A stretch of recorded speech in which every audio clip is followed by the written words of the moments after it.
Hello, everyone. Caitlin Buchanan here to talk to you about this wonderful book that has truly shaped empowerment in my life. It's called The Four Agreements, a practical guide for personal freedom. And with the Four Agreements, I'm going to talk to you about what they are, what they mean, and how we can use it day to day to embody it. This goes into a mindfulness spiritual practice to create self-love and growth within ourselves. So the first agreement is be impeccable with your word. As I'm talking, if you feel called to, write this down. You can make maybe little cards to put on your dresser or altar, or wherever you feel called to put your cards at. So I can give you guys some time if you want to grab some paper and a pen to write these down.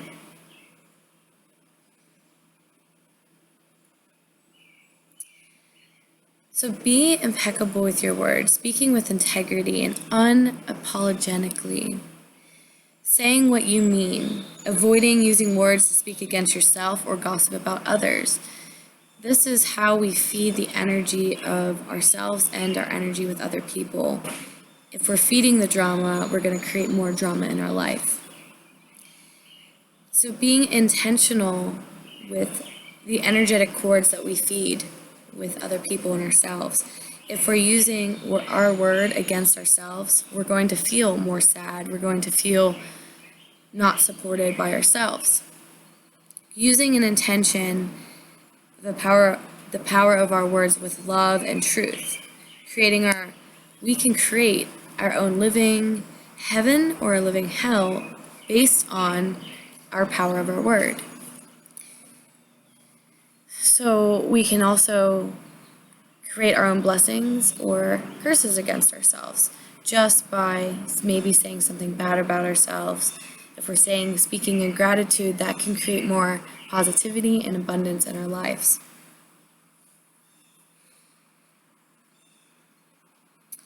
When you are impeccable, you take responsibility for your actions, but you do not judge or blame yourself. So this goes into the domestication of the dream of a planet, of these illusions and seeing beyond different generational programming. We have learned to live by other people's views, living by other people's views because we fear of not being accepted or not good enough for someone else. And so this goes into the castle story. You have this beautiful castle, and you want to share it and show your space to your friends. And you invite one friend to your castle, show them a special room that you love. It has really amazing characteristics of yourself in that room. And they point out that they don't like this, or they don't like this. And so because you want to be accepted and loved, you decide to shut that door and lock it. And then you have another friend come and they do the same thing, and you shut that door and lock it. And the cycle repeats until a year goes by and you locked all the doors in your beautiful castle just to be accepted. And now you're comfortable in one room and feel sad and lonely and forgot about all those beautiful characteristics of each room that represented you and who you are. So this goes into this type of domestication that happens of feeling like we have to be perfect in order to be good enough and so on. Moving forward, with being impeccable with our word, we can stand in our sovereignty and say, I love this room because this. And when you show up for yourself that way, that person can either take it or they leave it. But this is where you're standing in your power of staying true to yourself. So the creations of our shadows form at a young age. We're taught about punishment or reward, good or bad. And this is what this really explains in the beginning of this book. We're afraid of being punished, and we're also afraid of not getting rewarded. So we grow up hearing, don't do this, don't do that. And it's a lot of don'ts, or I don't want this. And that intertwines with our word. So when we're focused with what we don't want, the things that we don't want come into our life. So what I encourage you to do is write down, what do you want?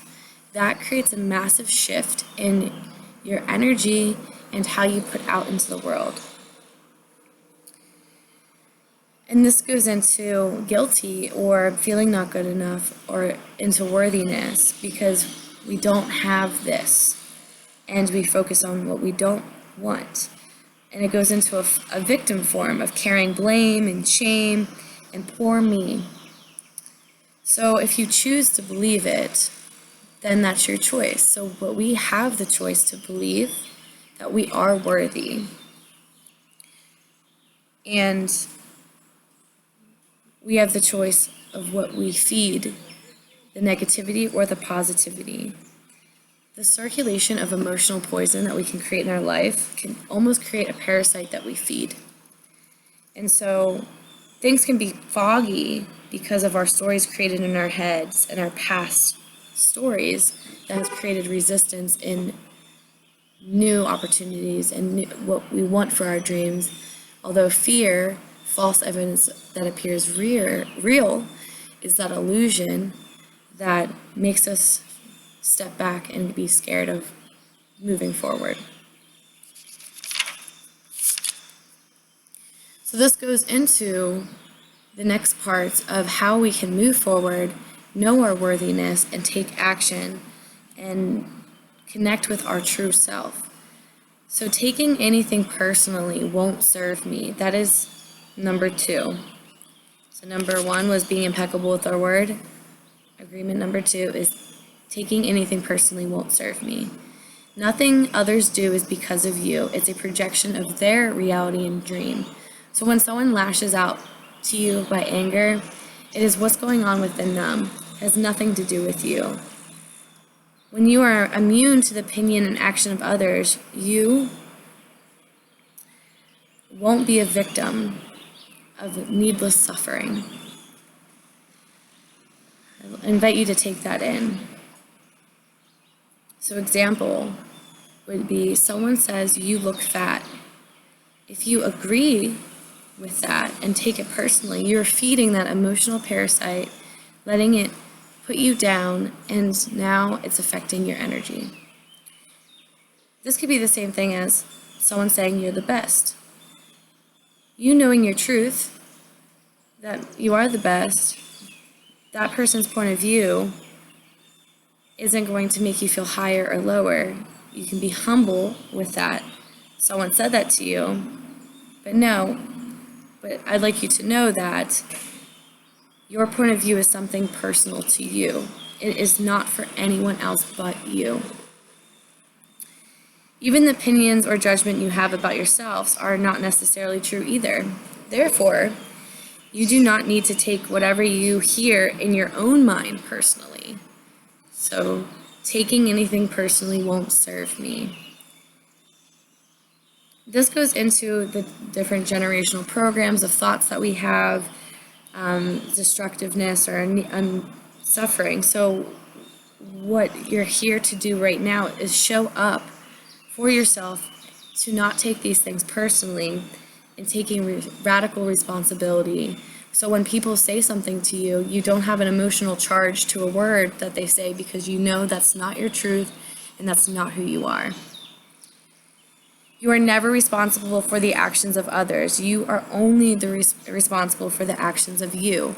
So when someone says something to you that creates an emotional charge for you, take a step back, take a deep breath, and ask yourself, is this my truth? And if it's not, you can say it doesn't resonate with you, you don't really want to be around that energy, and take a step back and take a deep breath, go into a space where you feel safe. The third one is making assumptions won't serve me. This is a big one. Sometimes we have this cognitive distortion called mind readers. We are not fully mind readers. We might look at somebody across from a room and think that they're judging us.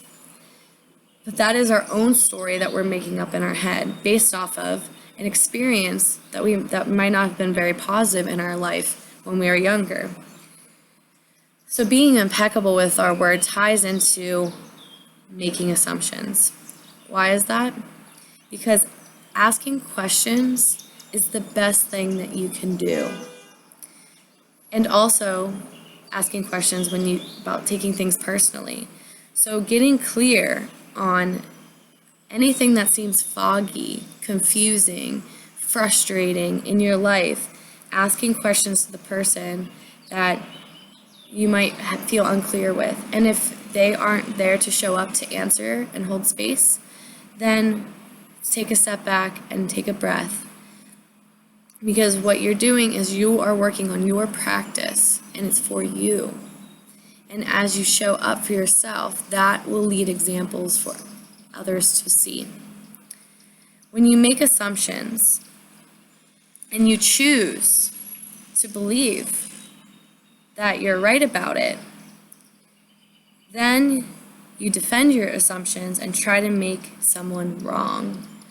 How do you think that feels? That feels kind of like resistance energy. It's kind of like a lot of pressure. So there's nothing here to prove, nothing here to say, as you know your truth and practice these aspects.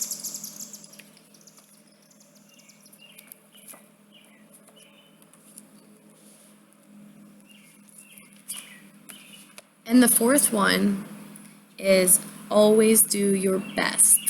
Now, most of us who are perfectionists, I'm pretty sure gets us our hearts beating. What do you mean always doing our best? Well, our best are different every day. One day you might not be feeling well, so you're giving yourself permission to lay down, to relax, to slow down. Days of slowing down can be your best. Days that you have a lot going on can be your best. But it's living in integrity with yourself, with your best. We are all our own worst critics, and this is a practice of how we can treat ourselves with love and empathy of ourselves. You are not here to sacrifice your joy.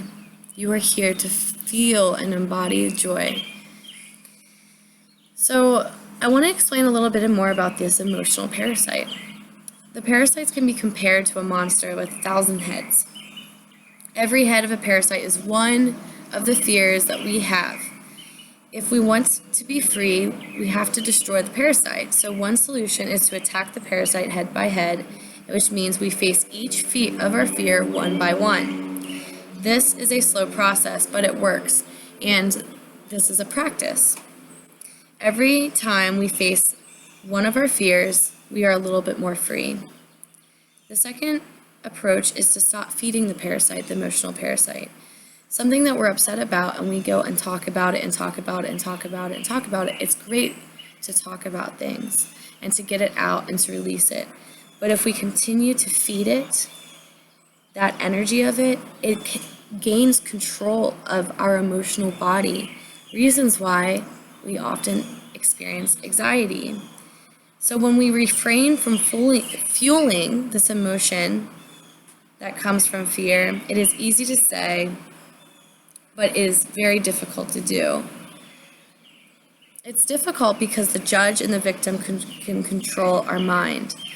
And with that being said, that is where meditation and grounding tools that I'm teaching here, different thought processes, stopping our thoughts, observing them and getting curious and asking, what can I learn this from? What's here for me to learn? And what new thought do I want to create today? Instead of the thought that has created emotional charge or fear. So these 4 agreements really, really tie into a lot of things that we have talked about in the past weeks, and I hope you felt connected and this inspired you today. If you'd like to know more about the 4 agreements, please feel free to message me, email me, and I would love to talk more about it. This is a little brief overview of it all. So, I'm going to go over the 4 agreements again. Be impeccable with your word. Taking anything personally won't serve me. Making assumptions won't serve me, and always do your best. Thank you guys so much. I hope you enjoyed the 4 agreements this week and inspire you to create an embodiment, powerful week here. Thank you again.